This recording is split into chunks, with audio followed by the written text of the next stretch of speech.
Right, guys, welcome back to the tackle room. And as you can see, we've got England international James Dent back from the World Championships in Spain. How are we doing, James? I'm all right, mate. Fully recovered now. So, second individual and second team medal for the lads. How does it feel, mate? It feels fantastic. Obviously, we've had a bit of a rough year. Well, I'll say a rough year. We haven't got a medal so far this year, travelling with the team England. So it was nice to end up on a medal and a silver one, just capped the year off. That's perfect, mate. That's perfect. So, the actual venue itself, River Ebro in Spain. There's been a lot of obviously chat about it on social media, being one of the best venues that's ever been seen for a World Championships. What was it like?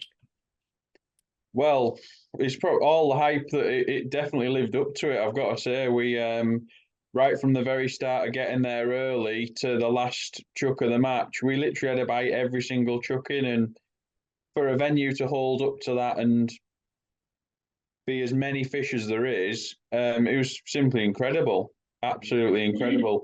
And I definitely haven't been to a venue that has had that many fish, that many different ways of fishing. So it was really exciting, and it was nice to work something out and catch a fish every chuck in. What were the fish that were in the river, James? Obviously, a few people obviously won't have seen the social media stuff. What were the main sort of target species?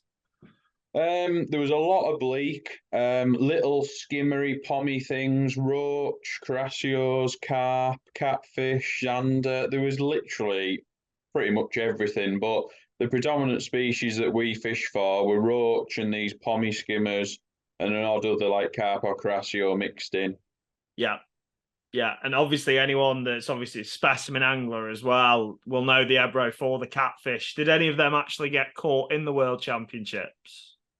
I think there was a few catfish caught. I definitely saw a few hooked, but not very many got landed. Obviously, they're massive, and it's where obviously all the specie boys go, catching them like 250 pounds. So there's not much chance of landing them on match tackle. Great But big horrible things. oh, absolutely massive. I've seen a few top in front of me on day two that were a good 6 or 7 foot long. Oh, lovely. Lovely. So, speaking to Will Raisin previously, after coming back from the European champs, as a team, you guys tend to go out before before the practice to do a sort of pre-practice recce. How was that for you this time? Yeah, so obviously always we go out a few days before, up to a fortnight before the match. Um, and it was unbelievable, really. We all fished on this bit called the barbecue area, and we had a bite, loads of bites, and learned quite a lot, really. And it was more just getting used to the deeper sections where we're obviously not a lot of us fishing like 8, 10 meters deep all the time. So even just getting used to doing that and fishing and catching fish in that depth of water. So it was a really good off the match practice, I'd say. Something where sometimes you don't learn a lot off the match length, but this time I feel like we did learn quite a lot, and it was quite valuable. Yeah. When you say 8 to 10 meters deep, what sort of rigs are you fishing to fish in that sort of depth? So we had a varied amount of rigs really, but generally 6, 7, 8 gram, 6 to 8 and 10 gram float. So, and even some bigger ones, we had some like 15s and 20s, but we never actually used them. Yeah. But like an 8 and 10 gram float. So even that really was sort of strange to some of us. And I definitely hadn't fished pole to hand with power gum in that sort of way. So it was nice to get out there early and have a go doing that sort of thing. And as it turned out, we didn't actually need it on the weekend of the World Champs, but I'm glad I went and learned how to do it and had a go at doing it. And it's one of them things that you never know might come in handy in the future. Yeah. And we'll now move on to obviously the practice. But before that, we'll just talk about obviously the team that have gone out there and the guys that have come with you as well. Obviously, Frankie, Andy Cranston, Nathan. Did Nathan go out this time? Yeah, Nathan Yeah. Hughes. Yeah, so there was Frankie, Andy Cranston, Nathan, obviously the management, Mark Downs and Darren Bickerton. And then the team was Will Raisin, Sean Ashby, Steve Hemingway, Cameron Hughes, Matt Godfrey, and myself. So really looking forward to the trip from the moment that we got picked. Yeah, and just to put that out there, the guys that have actually come out that aren't members of the team, how much does that help you guys? Oh, it's unbelievable, really. To even have people that committed that are going to come out, the eyes and ears on the bank is just as much has got just as much importance to um, us as we have to actually practicing on the match length. Like we can go to the next box the next day knowing how deep it is, did the catch any fish, what it was like, did it peter off? Obviously, does it flow there? Is it still? There's just so many different parts to the river to learn, and having extra people on the bank really, really made a difference. So I've got to say thanks to them guys. It was brilliant. Yeah, exactly. So day one of practice, how did it go? What was the feeling like in the camp sort of thing going into the first day? Oh yeah, everyone was buzzing after obviously fishing off the match length and catching bags full. And day one of practice, we were actually on the shallow part. There was two different parts to this World Champs. There was one bit in Mekanenza, Yeah, probably the favourite place of the catfish, and then another part which was in Fayon, which was the deeper sections. So you got a day practicing on every section. yeah, So we started off in the shallow bit, and we caught between I think 15 and 8 kilo. So there was a lot of fish to be caught, and it seemed to stand out that there was a lot of bleak in the area as well. So some of us didn't fish for bleak. I actually fished with a slider and had yeah. a good run on that later on in the practice session. So it was a mega learning day, and we felt like we come off the bank having some good information from the people on the bank and what we'd gathered, and we felt like we'd had a successful day one. Yeah, and I'm guessing day two. Did you go to the deeper section then, or was it? Yeah, so day two and three we were in the deeper section, Yeah, which is obviously I'm talking the shallower section was a meter to a meter and a half deep, so not very deep at all. Considering when you go around the corner to Fayon and it's between I don't know 5 and 13 meters deep, yeah, so it's you can't find the bottom on some of it. Um, so yeah, it's quite different. But we went there on day two and day three, and it seemed to stand out that there was a lot of bleak earlier on in the sessions, and not so many bigger fish. Um, so that's sort of the route we went down. But there was a lot of fish caught in all the practice sessions, and we felt like we were learning and getting good information off the bank. And we were sort of slowly building a plan, but it was wicked fishing yeah, like 8 meters deep, catching great big roach and pommies and stuff like that. It was one of them places. I said to Matt, obviously, when we started fishing that week, I said we've got to enjoy this week because we probably won't go to many venues that are this good. similar. Yeah, this good exactly. Yeah, it's one of them. And what sort of obviously catching the bleak short on whips was it, or did you have Yeah, to like so sort of work it out in the deeper water? yeah, so fishing for bleak at sort of 3.5 and 4 meters on a whip, maybe even a bit shorter in some bits. Some it depends how high off the water you were, basically, because some of the banks are all a bit uneven. Yeah, Um, but yeah, fishing short on whips for bleak, and they were unbelievable, really. The biggest bleak I've ever caught, and it was actually quite enjoyable because I can't say that I'm a man for bleak fishing, but yeah, I did enjoy doing it this time. They were more like roach, to be honest. They were like 2 ounces apiece. Um, so fishing short for the bleak, and then on the longer pole, which was quite tricky to plumb up sometimes because obviously there's boulders and the bottom wasn't very nice. So finding a little area between 8 and 11 meters that could be up to like 13 meters deep, just finding an area where you were happy with, where you felt like you could feed and fish, yeah, uh, with ground bait, balls of ground bait, with quite a lot of particles and joker and dead maggots and corn. Um, you could build a peg in it, and to be honest, um, there was a lot of bites to be had in that deep water, but we always felt that you couldn't quite catch in as many fish out there as you could closer in. So we were always trying to fish a bit closer in, and maybe that's where we faltered on day one.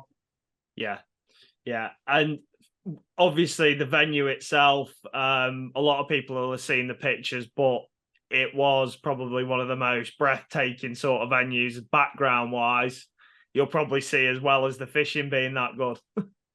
Yeah, it was unbelievable. Obviously, the one section you're in a town on a wall, which obviously to actually fish off was incredible. And then there's the backdrop behind it was big mountains, obviously a massive river, like 200 meters, probably even wider. Yeah. And then you went to the other deeper sections, and there was like old railway stations on the bank, tunnels going under the water, and the backdrop was fantastic. So yeah, one of the places definitely to remember.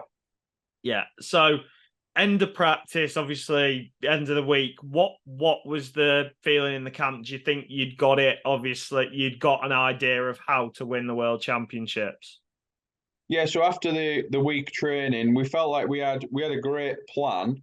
There was some iffy areas, so we needed to draw right in them areas and be lucky and catch the right size fish, really. But in A and B section, there was a lot of little fish, and you were going to have to catch maybe up to 500 probably of these small fish, which I felt like A and B section was probably the one where, should I say, it was maybe a bit fairer, like, Yeah. but you still needed to be on it and not really have a little bad spell or anything like that, because your little bad spell could take you from second to fifth or eighth or something like that. So you had to have the rub of the green, keep going, keep putting fish in the net on them two sections, and then the other sections, there was a lap of the gods a bit, really, with a lot of fish close in, but then having a nice peg to fish on the bottom, whether it be closer in or further out. So legs and arms and fingers and toes and everything crossed when you put the plummet on at the start of the match.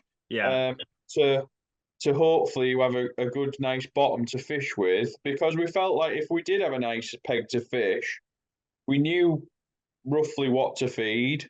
And I feel like consensus in the camp was good running up to the match. We were all confident. We obviously got our sections the night before, so we were all rigged up and prepped like up to the nines. So we not left any stone unturned. And it was good. Yeah, I was really confident going into the matches, and I'm sure everyone else was. Yeah. And we'll obviously move on to day one now. Where did you draw for day one? I was in A section, which is in Mecanenza itself. So on the shallow part on the wall, I was actually on peg 8, if I remember rightly, which we'd practiced on the last day of practice just down to the right of where I actually drew. So that was nice. Obviously, we've been there on the last day of practice. And no one really knew whether it was good area, bad area. It all felt similar on that A and B section. Maybe closest to the ends were a little bit better. So obviously I was 8 pegs in out of a 23 peg section. So I was probably to the lower end, which I was happy with. And our plan was to fish a whip on the bottom or shallow at like 3.5 and 4 meters and catch these little pommies and bleak. Yeah. And we fed a line at 11 meters for some bigger fish, loaded it up with some bait, thinking that if we needed to go out there, we could go out there and have a look. But the plan was you never even looked out there, really. You were hoping to be On in it. the fish on it. And unfortunately enough, I had to buy every single truck in, and managed to weigh 21 kilos, 700. 536 fish, which was incredible, and I don't think I've ever caught that many fish in a match. Let's say that.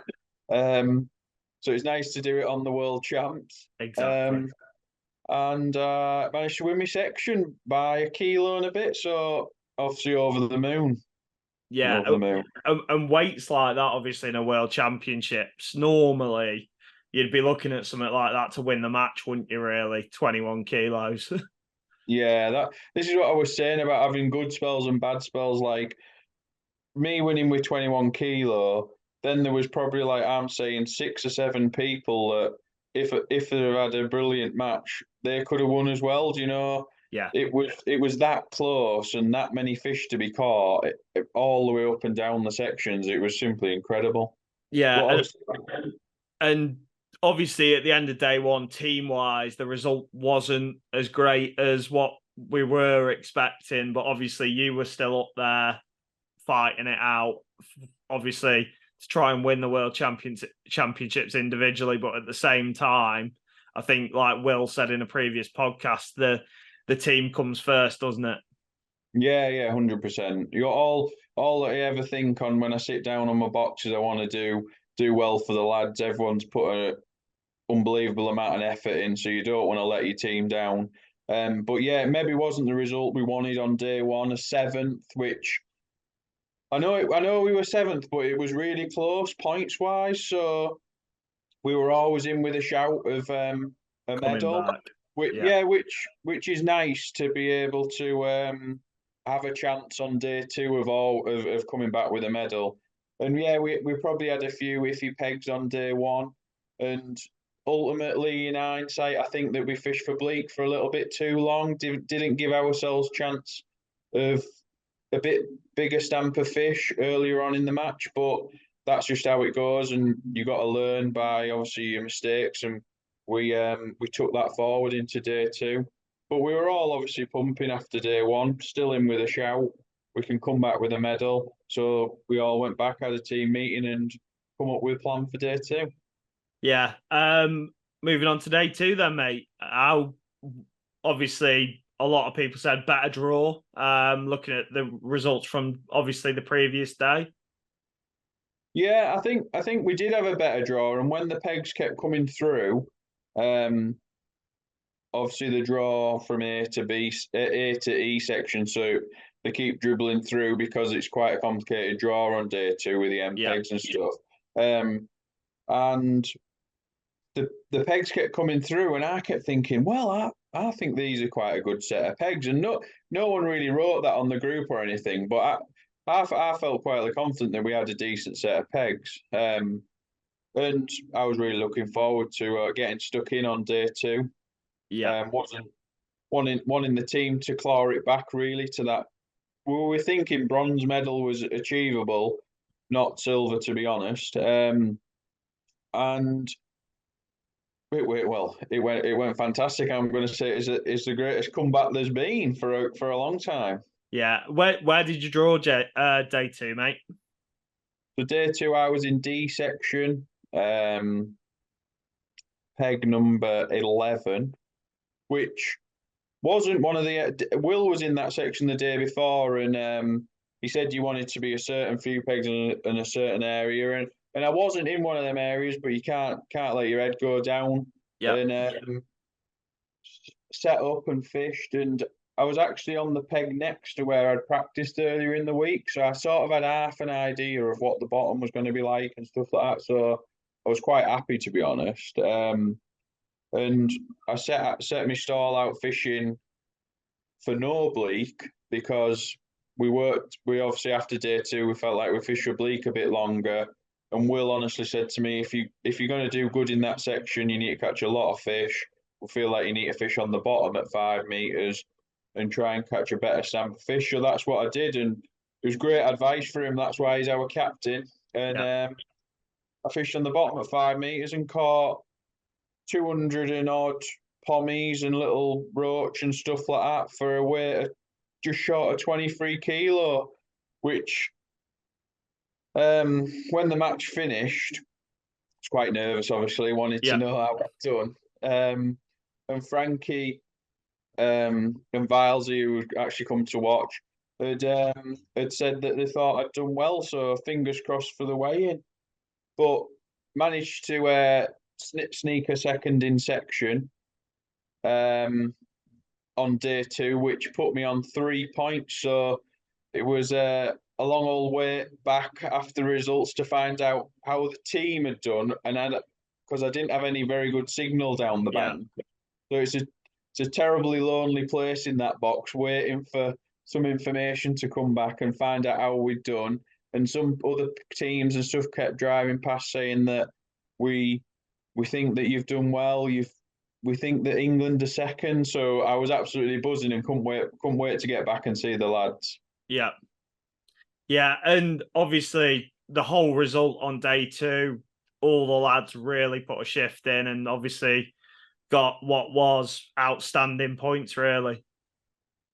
Yeah, we managed to come back on day two with a day two win with, I think it was 16 points. So it was a fantastic result after maybe a steady result on day one.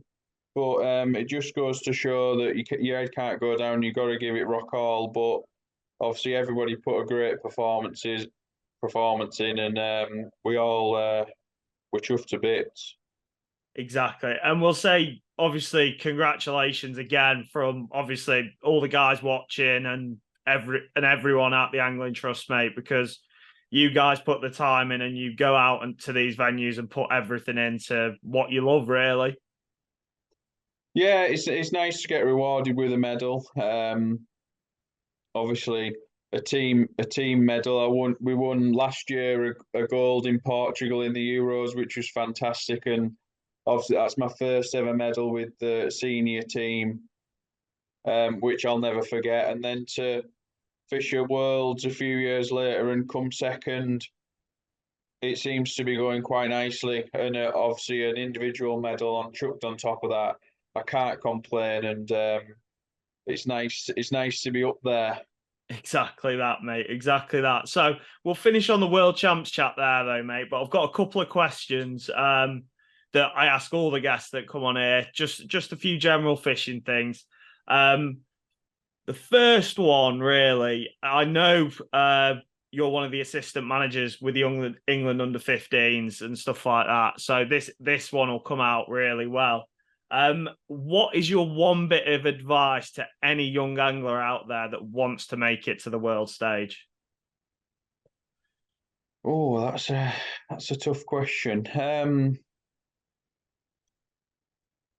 I honestly think that fishing, obviously, when I was a junior, just speaking from my personal experience, that the sooner you can go and fish against adults and fish in adult matches, the amount you learn and the amount of pressure you put yourself under to be better and beat them is you just can't get that in junior matches. So putting your pressure on and fishing in the adult matches, getting in there, asking them questions, don't be shy. I certainly got stuck in, even though I am quite shy. But I had a great mentor that taught me a lot when I was younger, Calvert. So yeah, my one bit of advice is to try and get into the adult matches as soon as you can, and get stuck into them. Yeah, that's a real good thing. And obviously, you being with the under-15s, the guys watching this now, all they've got to do is try and put that to practice and try and impress you and Matt, obviously, to try and get through to that England team. Yeah, obviously it all goes through the pathway. So yeah, there's obviously a lot of people competing to try and get into the England team, and they learn a lot of stuff along the way. And it's good to have so many youngsters coming through, and the standard of the youngsters is incredible as well. Like they all take everything on board. You can see they want to do it. It's fantastic to be part of that under-15s team, and it's nice to give a bit back. Exactly, mate. Exactly. And the final question, just a bit about something for yourself, really. I'll give you two options because we only normally give one option. If there's one thing you could win, whether it be Angling Trust competition or FIPS competition out there now, what would that be? I'd love to win a gold with Team England, whether it be obviously I'd love to win a team gold or an individual gold. That is obviously the ultimate thing for me. Yeah. That's my choice that I would go down. That's what I was expecting, in all honesty, mate. But again, thanks for the chat, Denty. It's been really good, mate. And hopefully we'll catch up with you again soon next year with hopefully another medal, mate. Spot on. Thank you very much, mate. It's a pleasure to come on. That's brilliant, mate. Thanks everyone for watching, and we'll see you again next time.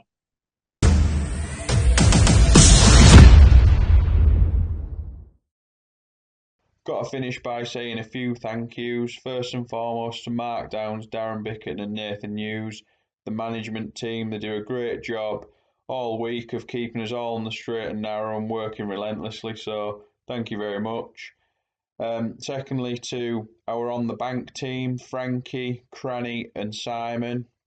And it just goes to show that the funding from the Angling Trust and our extra funding from the anonymous source, how much that goes a long way to taking them extra people on the bank, and obviously led us to the silver medal. I'm sure it does.